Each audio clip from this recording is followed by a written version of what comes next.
but I'm going to present you some of the sample figures, how it may look like for multiple regression.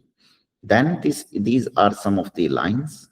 And here, this is from Nature Method, where one of the paper has shown different types of regressions.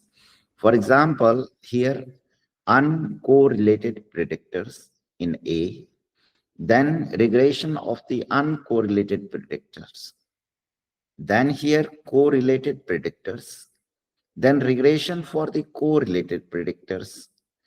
So what you need to be aware, some of the terms, for example, weight on height, weight on jump height, then regression, linear regression, and the linear equations.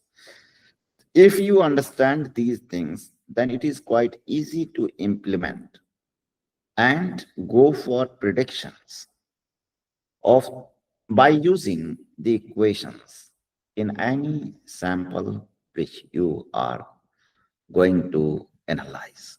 Now,